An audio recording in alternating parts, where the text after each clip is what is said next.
ನಮಸ್ಕಾರ, ನಾನು ರಾಶಿಕಾ ಕರಾವಳಿ. ಸ್ಯಾಂಡಲ್ವುಡ್ ಹಿರಿಯ ನಟ ವಿಧಿವಶರಾಗಿದ್ದಾರೆ. ತಮ್ಮ ವಿಭಿನ್ನ ನಟನೆಯಿಂದಾಗಿ ಜನರನ್ನ ಮನರಂಜಿಸುತ್ತಿದ್ದ ಹಿರಿಯ ಕಲಾವಿದ ಉಮೇಶ್ ಅವರು ಕೊನೆಯುಸಿರೆಳೆದಿದ್ದಾರೆ. ತಮ್ಮ 4 ವರ್ಷ ವಯಸ್ಸಿನಲ್ಲೇ ನಾಟಕ ತಂಡದೊಂದಿಗೆ ನಟಿಸಿರುವ ಉಮೇಶ್ ಗುಬ್ಬಿ ವೀರಣ್ಣ ತಂಡವನ್ನ ಸೇರಿಕೊಂಡಿದ್ರು.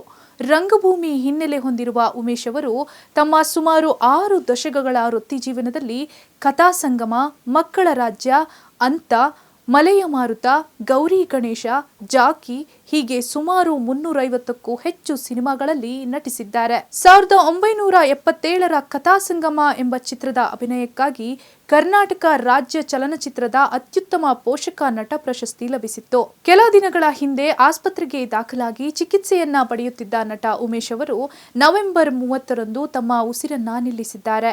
1945 ಏಪ್ರಿಲ್ 24ರಂದು ಮೈಸೂರಿನಲ್ಲಿ ಜನಿಸಿದ ಹಾಸ್ಯ ಕಲಾವಿದ ಉಮೇಶ್ ಅವರಿಗೆ 80 ವರ್ಷ ವಯಸ್ಸಾಗಿತ್ತು. ತಮ್ಮ ಮುಖದ ಭಾವಭಂಗಿಯಿಂದಲೇ ಆಂಗಿಕ ಅಭಿನಯದ ಮೂಲಕ ಎಲ್ಲರನ್ನ ನಗಿಸುತ್ತಿದ್ದ ಉಮೇಶ್ ಅವರು ಹಲವಾರು ಪಾತ್ರಗಳಲ್ಲಿ ತಮ್ಮನ್ನ ಗುರುತಿಸಿಕೊಂಡಿದ್ರು. ಕೆಲ ದಿನಗಳ ಹಿಂದೆ ಸ್ನಾನದ ಮನೆಯಲ್ಲಿ ಕಾಲು ಜಾರಿ ಬಿದ್ದು ಸೊಂಟ ಹಾಗೂ ಭುಜಕ್ಕೆ ಪೆಟ್ಟು ಬಿದ್ದಿರುವ ಕಾರಣ ಚಿಕಿತ್ಸೆಗೆಂದು ಆಸ್ಪತ್ರೆಗೆ ದಾಖಲಾಗಿದ್ರು. ಚಿಕಿತ್ಸೆಯ ಸಂದರ್ಭದಲ್ಲಿ ಉಮೇಶ್ ಅವರಿಗೆ 4ನೇ ಹಂತದ ಕ್ಯಾನ್ಸರ್ ಇರುವುದು ಪತ್ತೆಯಾಗಿದೆ. ಹಾಗಾಗಿ ಕೆಲ ದಿನಗಳಿಂದ ಅವರು ಆಸ್ಪತ್ರೆಯಲ್ಲಿ ಚಿಕಿತ್ಸೆಯನ್ನ ಪಡೆಯುತ್ತಿದ್ರು. ಇದೀಗ ಚಿಕಿತ್ಸೆ ಫಲಕಾರಿಯಾಗದೆ ಇಂದು ಕಿದ್ವಾಯಿ ಆಸ್ಪತ್ರೆಯಲ್ಲಿ ಕೊನೆಯುಸಿರೆಳೆದಿದ್ದಾರೆ. ಕನ್ನಡ ಚಿತ್ರರಂಗಕ್ಕೆ ಶ್ರಮಿಸಿದ ಹಿರಿಯ ಕಲಾವಿದನ ಆತ್ಮಕ್ಕೆ ಶಾಂತಿ ಸಿಗಲೆಂದು ಪ್ರಾರ್ಥಿಸೋಣ.